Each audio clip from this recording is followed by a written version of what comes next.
I'm just doing my job, Miss Monday.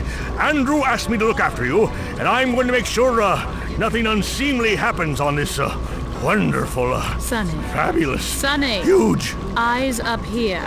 day. You can only find these melons. So step right up and place your order for a taste of Maggie's melons. They're only here. Have you ever wanted to know what it's like to be on the other side of your favourite horror games? What it's like to be the monster? That's what today's game is all about.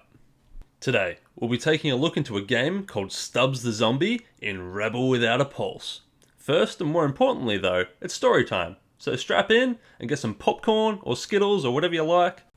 Wait, you don't like Skittles? Who doesn't like Skittles? As a young lad, all of my spare time went into video games. If I wasn't playing them, I was talking or reading about them. I remember many lazy weekends laying on the couch, PlayStation magazines in hand that we really only got for the demo discs.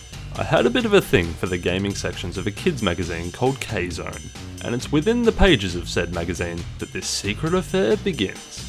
Even to this day, one of the only things I remember from those mags was an advertisement for a certain game. It looked new, different, scary, and that had my young mind intrigued. The game, which you've probably all worked out by now, was Stubbs the Zombie. You see, this was the first game that I wanted that I couldn't play. The ad said that it was an Xbox exclusive, and that was the one thing I never had. No matter how many moons passed, games beaten, rejections in high school, my brain never let go of the title, Stubbs the Zombie.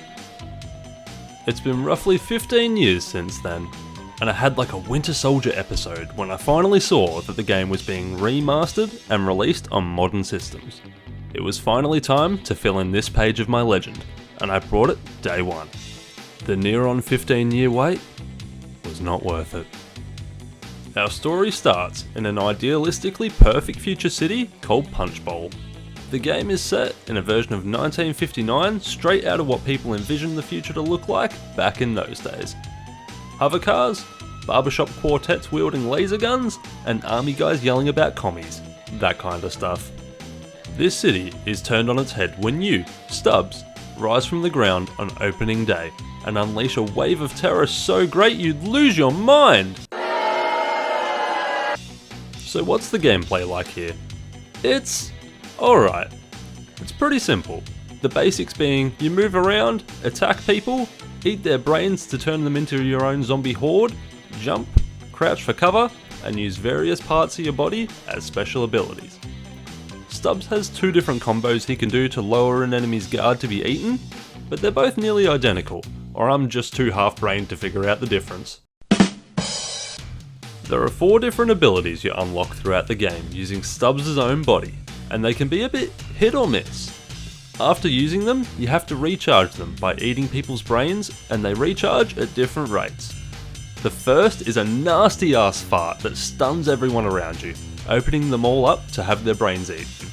This one is decent, but kinda situational, and takes a little too long to recharge. The second is an explosive liver that basically functions as a grenade. This one is kinda goated honestly, and carried me through the game. Next is the ability for Stubbs to throw his arm away and have it possess an enemy. This one is also kinda situational, but can be pretty good. Taking over a sniper high up in a building not only kills the enemies easily, but provides a much needed refresher in the gameplay loop. Lastly, Stubbs can throw his head like a bowling ball and have it explode for big damage. This one I almost never used, too situational and too much recharge time. One more part of the gameplay I want to discuss is the AI. The zombie horde idea is cool in concept, but it only kind of works. They're too slow to actually follow you properly and die too easily to really distract the enemies. But you can whistle to them to call them over, and one really cool feature is that you can just shove any other zombie out of the way. The game would be pretty miserable without this, since zombies can super easily just block all of the doorways. The enemy AI is also not great. The game goes from being ridiculously easy for 75% of the game to being a real test of your patience and luck in the last quarter. the whole way through, the AI is totally brain dead. But by the end, they're throwing so much of it at you, and the tools you have don't entirely feel adequate. So, what's the story like? It's definitely there just to get you from A to B. There's no real strong narrative being pushed here, but it at least makes sense what you're doing through the game. It's definitely a story that is backloaded too. It gets more interesting the more into the game you get. The writing and dialogue, however, is consistently on point. The cutscenes are a treat to watch, and a couple had me giggling. The enemies make some absolute dinger lines too, making it always a fun time going through different areas and enemies. This game is definitely carried a lot by humour, and it works well. So how's the level design? It's kinda average. Levels change up in setting quite a bit, which is fun to see all parts of Punch Bowl, but the levels themselves are barren, linear hallways or buildings that you just go through until you reach the end. There are a couple of vehicle sections too, but there's not really enough variety in gameplay to make up for how empty the levels are. There's no side objectives or collectibles here either. If you're playing it again, it's just for the love of the sport. The music is rarely used, but all of it is fun and keeps the lighthearted, goofy tone. It's really the sound effects that carry the audible experience here. Eating a human's brains gives a gnarly crunch. My brain! I just see someone. Wow, you someone should calm him else's down. brain. He's not even twitching anymore. Your abilities all sound gross, and hearing a horde of zombies walk up from behind you sounds menacing like it should. Stubbs the Zombie isn't a super long game. You'll probably get between 5 and 6 hours of playtime out of it.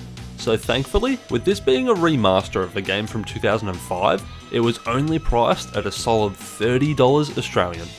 I'd actually be pretty keen to try out the 2-player mode, to be honest. This seems like a cool game for some light couch co-op. I'm glad I finally got the chance to play through this game and no longer have it be the game that got away. It might not be the best game I've reviewed for the channel, but I mean, it wasn't bad or anything. Fun fact, this game was built on the same engine as the first Halo game because one of the developers from Halo went on to make this. This is the kind of game that I could see making a comeback with a modern sequel.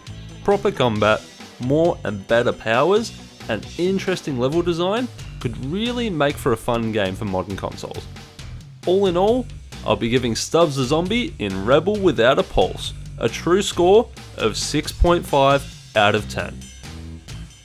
I wish some aspects of the game could have been fleshed out a little better to make the gameplay a better experience, but some fun abilities, cool setting, and really witty writing keep it a fun experience.